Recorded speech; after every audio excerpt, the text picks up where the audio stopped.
Yay. Welcome to level 5. Level 5, we are going to work on prefixes and suffixes and the rules that are associated with them. We only have rules that are actually associated with our suffixes, but we will ramp up to that in a little bit. So let's talk about level 5, lesson 1. So we talked about making words plural today. So adding an S or adding an ES. So basically the rule is using ES if you can't hear the S or it ends in an O. So if a word ends with an S, an SH, a TCH, a CH, a Z, or an X, that's when we use an ES. And most of the time also with the letter O. All right, so let's talk about where we would use that recording. We would probably put it in our personalized notebook. Again, if you're working with the 20% Club, you should have a copy of this. If you don't, certainly reach out to your tutor or to myself and ask for one. And this is how I would record it. What is the suffix? The suffix is the letter S. It means plural, more than one, like the word shops. Oh, by the way, here's where you can purchase it in my TPT store. And and then I might, if I was working on ES, I might put something like, okay, that's the same meaning, but then I might list those letters like the S, the SH, the TCH, the CH, etc. I might list that right there so that when I am going to reference this later as a student, I've got that all written down, okay? So, I would have that written down. Let's take a look then. Let's switch into the tutorial for today. Let's go to our student pages. We will start then with our fluency drills, okay?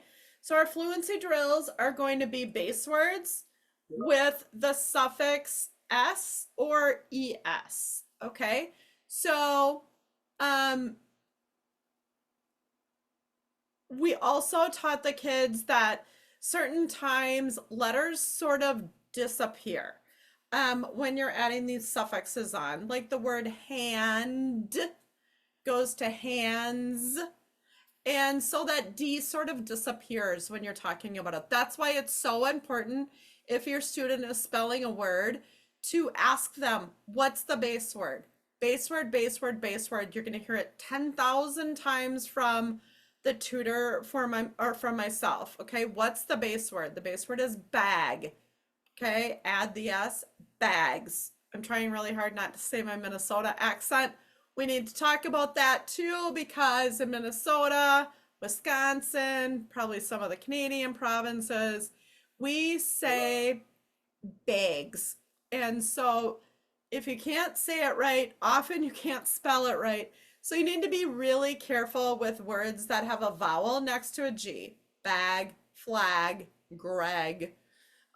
Those all need to be slowed down a little bit, and the vowel needs to be refined if you're in Minnesota. So again, let's go through. We'll talk about ways to make this fun beyond timing your student. You can play tic-tac-toe.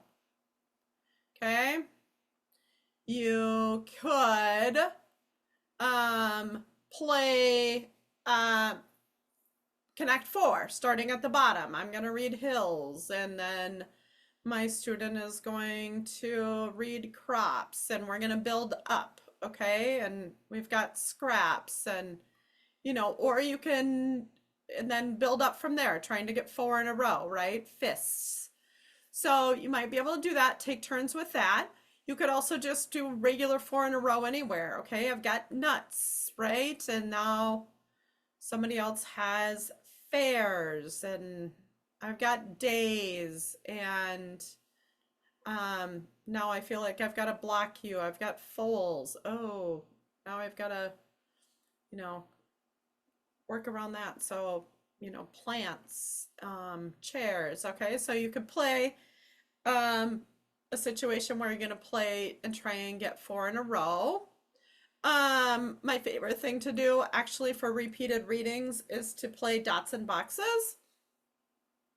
So that is where you're trying to get a box. You're trying to win a box. So mine might be gifts to days.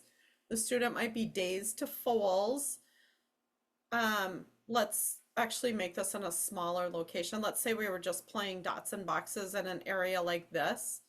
It would be weeds to chains, and then the student would go, and it would be pants to tips, songs to boats, my turn, their turn, bags to weeds, their turn, spots to legs, tips to songs. Just keep taking turns. Chains to songs. Now I can make a box here. So let's say that was my turn. I would get to put my initial in here, but now I have to go again. And so you can see if I go here, I'm gonna get another box, and then I'm gonna get to go here. Now my turn is over. It's the student's turn. Student would get 2 boxes because they get to go on again. So that's dots and boxes. If you don't know how to play, I'm sure you could Google it. That's kind of my fun thing to do for repeated reading. All right, let's take a look at our student pages. That's not the student pages that I want. I want extra practice pages. This is it. Okay, so read a phrase in the first column, decide if it's a who, a did what, a where phrase. So the way that I do these is I try and match up the first ones. Okay, by the freeways, by the buses. By is going to tell me where. Okay, so I'm going to make a line, and I would probably just write, I mean, if I was a student, I would just write where on here probably. That's how I would, it's hard for me to do. I hope you give me some grace here. Okay, so let's pretend that says where. Okay, again, I'm going to match them up for the Greek gods, for their gifts. Is that a who? Is that something they did, or is that where they did it? For the Greek gods,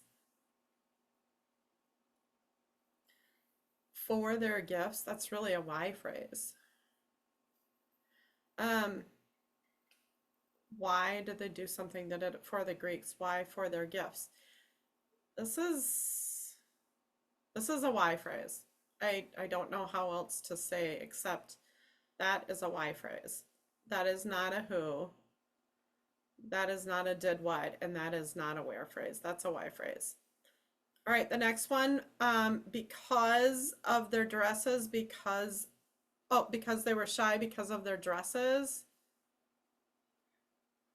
This is another why phrase. I feel like the whys are missing. This is kind of a typo. So, good thing I'm doing this right now.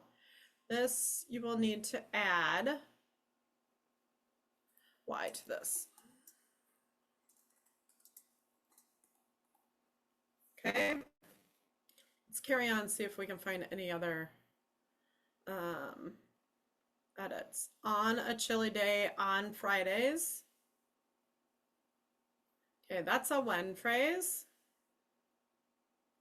Tells you when something happened. I believe that is a typo there.